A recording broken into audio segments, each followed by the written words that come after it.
ప్రార్థన పూర్వకంగా ఉందాము. పరిశుద్ధాత్మ సన్నిధి మనతో ఉండాలని ప్రభువైన యేసు మిమ్మల్ని స్తుతిస్తూ ఉన్నామయ్యా. మీ కృపలో బలపరచండి, మీ సన్నిధి మాతో ఉంచండి అని అడుగుదాము. చిన్నపిల్లలు ఎవరు బయట తిరగకూడదు. బయట ఉన్న వాళ్ళందరూ లోపలికి పంపించేయండి. పిల్లల్ని ఎవరు రోడ్ల మీద తిరగకూడదు. త్వరగా వచ్చేయాలి. అందరూ దేవుని సన్నిధిలోనే ఉండాలి. బయట పెద్దవాళ్ళు గమనించండి. ఆ పిల్లల్ని లోపలికి పంపండి. ఎవరు బయట ఇటు ఉండకూడదు.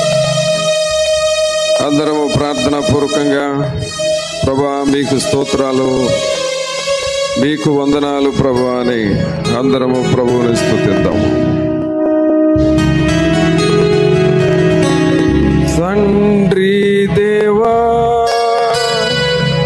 నీకేనయ్యా, తండ్రి దేవా నీకేనయ్యా. అందరూ హృదయమంతటితో చెబుదాం. తండ్రి దేవా నీకేనయ్యా, తండ్రి దేవా నీకేనయ్యా. శుభవేళ స్తోత్రబలి తండ్రి దేవా నీకేనయ్యా. అందరూ స్తోత్రబలి పూర్ణ హృదయంతో చెబుతాం. ఆయనను స్తుతిద్దాం, ఆరాధన చేద్దాం. తండ్రి దేవా నీకేనయ్యా, తండ్రి దేవా నీకేనయ్యా, తండ్రి దేవా నీకేనయ్యా, తండ్రి దేవా నీకేనయ్యా, తండ్రి దేవా నీకేనయ్యా, తండ్రి దేవా నీకేనయ్యా. యెహోవా నాతో ఉన్నవాడా, యెహోవా షమ్మా, నాతో ఉన్నవాడా, నాతో ఉన్నవాడా, యెహోవా నాతో ఉన్నవాడా,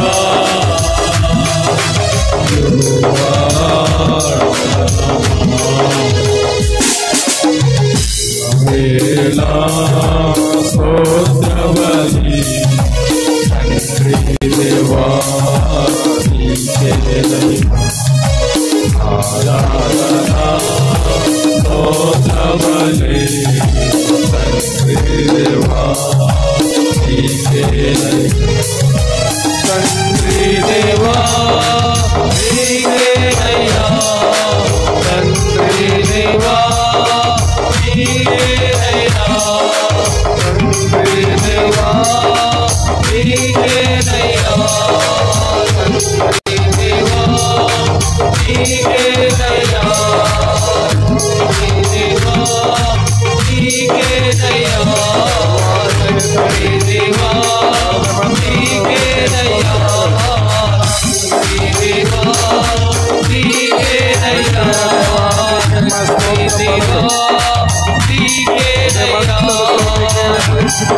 దేవా నీకేనయ్యా, తండ్రి దేవా దేవుని ఆత్మ మాతో ఉండాలి. తండ్రి దేవా నీకేనయ్యా, తండ్రి దేవా నీకేనయ్యా.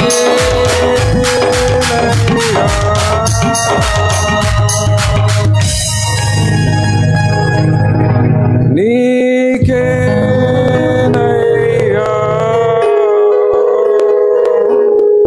మన హృదయములో ప్రభా నా పూర్ణ బలముతో మీకే స్తోత్రాలు చెల్లిస్తున్నాం ప్రభా.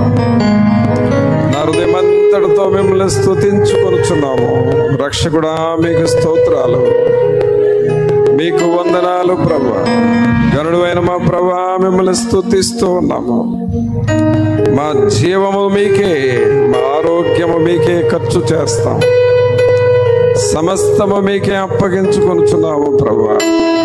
మీకే స్తోత్రాలు, వందనాలు, వందనాలు ప్రభువా.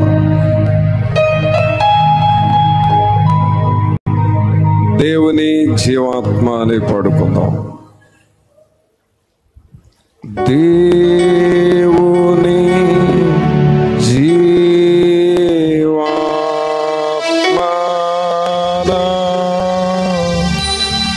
మీదికి రాము. దేవుని జీవాత్మ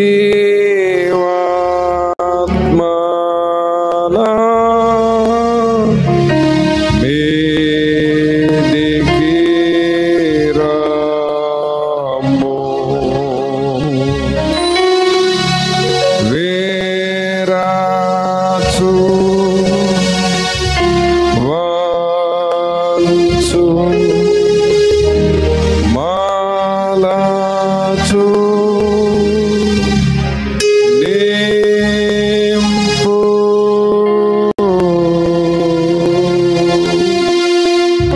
దేవుని జీవాత్మ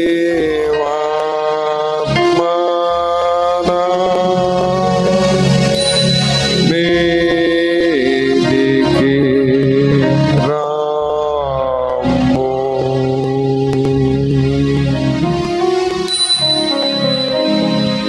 పరిశుద్ధుడైన మా ప్రభా, మహోన్నతుడా, మహాగణుడా, మా ప్రభు అయిన యేసు మిమ్మల్ని స్తుతిస్తూ ఉన్నాము.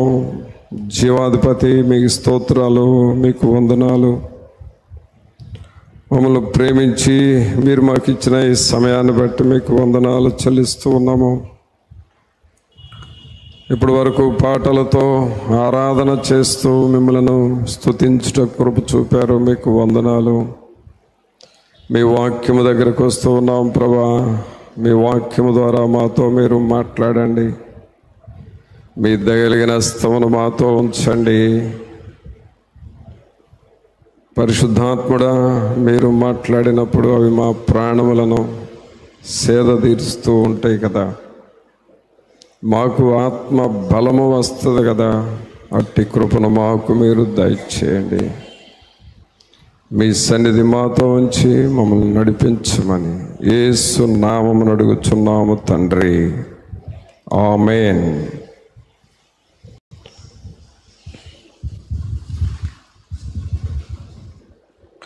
మంచిది ప్రియులారా, దేవుని వాక్యములో నుండి తిమోతికి రాసిన పత్రిక, 2వ పత్రిక చూద్దాం.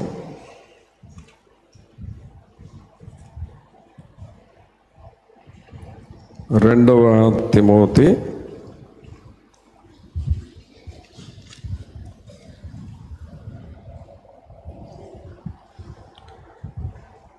2వ అధ్యాయము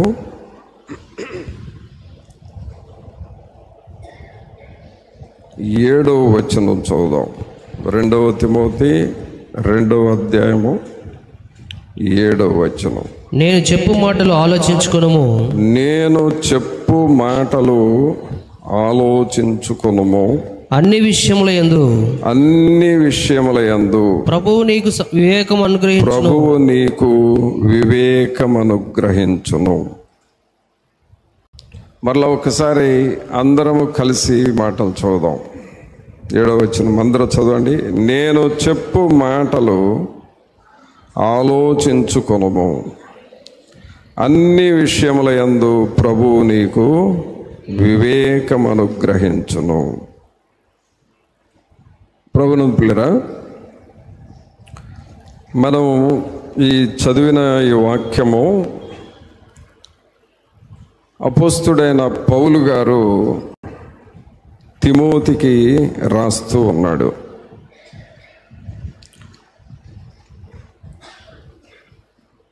పౌలు, తిమోతి వీరిద్దరిది ఆత్మ సంబంధమైన సంబంధం, ఆత్మీయ సంబంధం.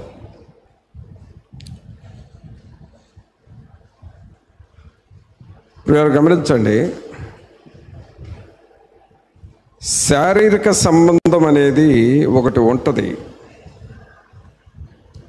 మనందరికీ శారీరక సంబంధం అంటే బంధువర్గం, తల్లి, తండ్రి, పిల్లలు, అలాగే రక్త సంబంధికులు,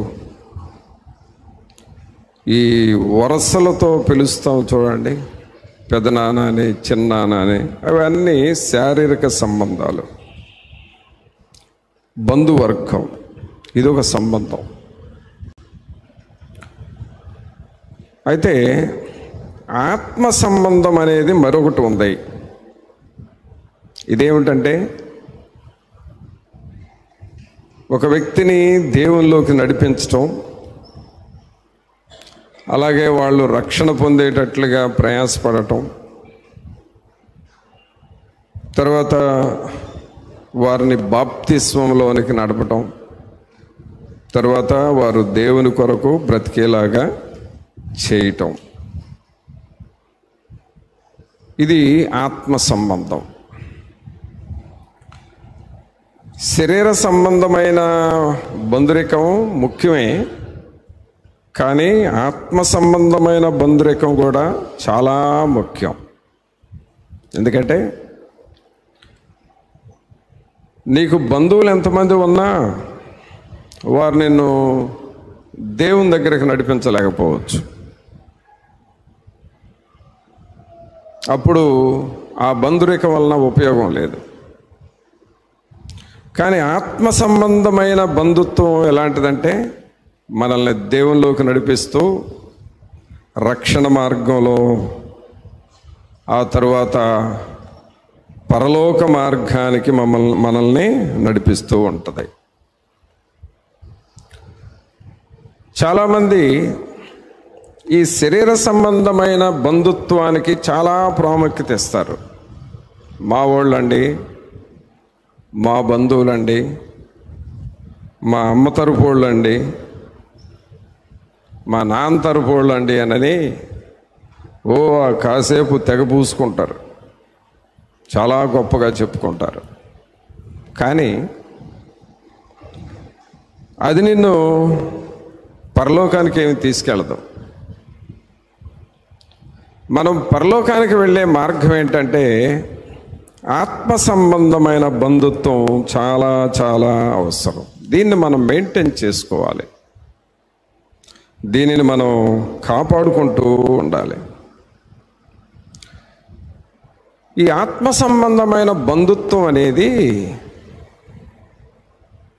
శారీరక బంధుత్వం కంటే కూడా గొప్పది. చాలా మేలు చేస్తుంది మనకి. బంధువులు ఎవరు నిన్ను ఆశీర్వదించరు. నీ దగ్గర ఏమన్నా ఉంటే తింటారు, అంతేగాని నిన్ను ఆశీర్వదించరు. నీ కుటుంబము దీవించబడుగా కానీ ఎవరో చెప్పరు బంధువులు. నువ్వు పెడతావు, వారు తింటారు, వెళ్ళిపోతారు. నువ్వు ఎంత చూసినా వాళ్ళు సరిగా చూడలేదని అంటారు. అది బంధువులు చేసే పని. కానీ ఆత్మ సంబంధమైన బంధుత్వం ఏం చేస్తుందంటే నీ పరిస్థితిని చూసి నీ కొరకు ప్రార్థన చేస్తారు. నీ ఇంటిలో ఏం అవసరత ఉందో ఆ అవసరత తీర్చమని ప్రభువుకు ప్రార్థన చేస్తారు. నీ ఇంటిలోనికి వచ్చినప్పుడు ఈ కుటుంబాన్ని దీవించు ప్రభువా అని ప్రార్థన చేస్తారు. ఈ ఇంటిలో ఉన్న సమస్యలు తీసే ప్రభువా అని ప్రార్థన చేస్తారు. అప్పుడు నీ సమస్యలు పోతాయి, నీ కొరతలు తీరి ఆశీర్వాదాలు వస్తాయి. ఆమేన్, హల్లెలూయా. ప్రభునంతులారా, దేవుని సన్నిధిలో ఈ ఆత్మ సంబంధమైన బంధుత్వం మనం చాలా కాపాడుకుంటూ ఉంటే మన స్థితి, మన పరిస్థితులు మారిపోయి ఆశీర్వాదకరంగా ఉంటాయి. అంతేకాదు ఆత్మ సంబంధమైన వ్యక్తులతో నువ్వు కలిసి ఉన్నప్పుడు వారికి ఉండే ఆశీర్వాదము ప్రక్కనున్న వారికి కూడా వెళతా ఉంటుంది. ఆమేన్. నీవు ఒక నిజమైన దైవజనుడిని వెంబడిస్తున్నావంటే, ఆత్మ సంబంధముగా నడిపించే సంఘాన్ని నీవు వెంబడిస్తున్నావంటే, ఆ సంఘములో ఉండే సమృద్ధి, ఆ దైవజనుడితో ఉండే ఆశీర్వాదము ప్రక్కనున్న వారికి కూడా వ్యాపిస్తూ ఉంటుంది. ఆమేన్. చప్పట్లు కొట్టండి ఒకసారి. ఆత్మ సంబంధమైన ఆశీర్వాదాలు మనకు కలుగునుగాక అని చెప్పండి. అందరు చేతులు పైకి లేవి చెప్పండి. ఆత్మ సంబంధమైన ఆశీర్వాదములు మనకు కలుగునుగాక. ఆమేన్.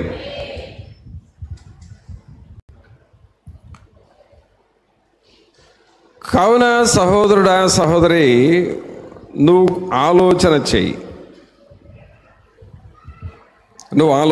చెయ్యి. ఇక్కడ పౌలు గారు తిమోతికి ఏమని రాస్తున్నాడంటే, 7వ వచనం చదవండి. నేను చెప్పు మాటలు ఆలోచించుకొనుము, అన్ని విషయముల యందు ప్రభు నీకు వివేకమనుగ్రహించును. ఒక్కసారి నేను చెప్పే మాటలు నువ్వు జాగ్రత్తగా ఆలోచించుకో తిమోతి అని పౌలు గారు రాస్తున్నాడు. ఆలోచించటం అనేది నీవు చేయాల్సిన పని. దేవుడు నీకు జ్ఞానం ఇచ్చాడు, దేవుడు నీకు వివేకం ఇచ్చాడు. ఆ తెలివితో, ఆ జ్ఞానంతో ఒక్కసారి ఆలోచన చేసుకో. ఏమని ఆలోచన చేసుకోవాలి? నేనేంటి, నా స్థితి ఏంటి? ఒక్కసారి ఆలోచన చేసుకో. దేవుని దగ్గరకు రాకముందు నా పరిస్థితి ఎలా ఉంది? నా ఆర్థిక పరిస్థితి కానీ, నా ఆరోగ్య పరిస్థితి కానీ, నా కుటుంబ పరిస్థితులు కానీ ఎలా ఉన్నాయి? ఆలోచన చేసుకో. తర్వాత నువ్వు దేవుని దగ్గరకు వచ్చిన తర్వాత నీ పరిస్థితి ఎలాగ మార్పు వచ్చిందో ఆలోచన చేయి. ఎలా నువ్వు రక్షణ పొందావో, నీ ఇంటిలో ఉన్న ఆ రోగాలు, ఆ సైతాను పనులు ఎలాగూ పోయినాయో, ఎలాగూ నీ కుటుంబమును దేవుడు దీవించాడో, నీ ఇంటిలోనికి దైవజనుడు వచ్చి ఎలా ప్రార్థన చేశాడో, నీకోసం ప్రార్థన చేసి నీకున్న సమస్యలు, నువ్వు చెప్పిన సమస్యలు విని నీ కొరకు ప్రార్థన చేసి ఆ సాతాను శోధనలో ఎలాగో ప్రార్థనతో తోలివేశారో ఒక్కసారి నువ్వు ఆలోచన చేసుకో అని పౌలు గారు తిమోతిని హెచ్చరిస్తా ఉన్నాడు. ఆలోచన చేసుకో.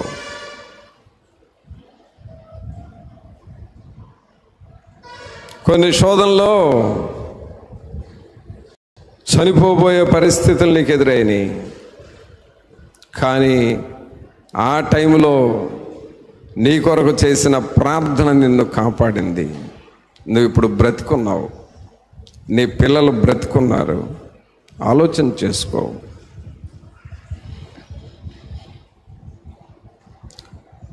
ఏదో ఒక సమస్యతో నువ్వు దేవుని దగ్గరకు వచ్చావు. సమస్య లేకుండా ఎవరో దేవుని దగ్గరికి రాలేదు. ఏదో ఒక సమస్యతోనే దేవుని దగ్గరకు వచ్చావు.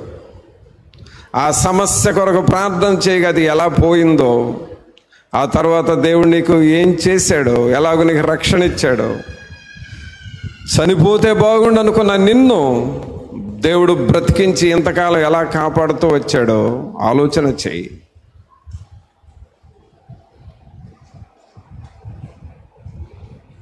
ఇదే చెబుతూ ఉన్నాడండి పౌలు గారు తిమోతికి. ఏమని చెబుతూ ఉన్నాడు? నేను చెప్పు మాటలు ఆలోచించుకొనుము,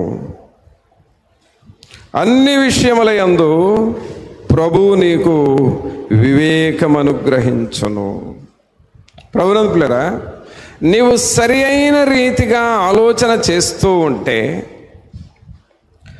కృతజ్ఞత మనస్సుతో దేవుని స్తుతిస్తూ ఉంటే, నీవు దేవుని మనస్సుతో ఆలోచన చేస్తున్నప్పుడు దేవుడు నీకు వివేకము అనుగ్రహిస్తాడు. దేవుడు నీకు జ్ఞానమునిస్తాడు. దేవుడు నీ జీవితంలో ఇంకా ఏమేమి కొరతలు ఉన్నాయో ఆ కొరతలను తీరుస్తూ ఉంటాడు.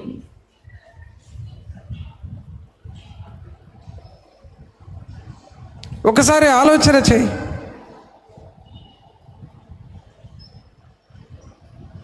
ఒకవేళ నువ్వు మర్చిపోయావేమో, కానీ నీకు దేవుడు ఎన్ని మేలులు చేశాడో దేవుడికి గుర్తుంది కదా.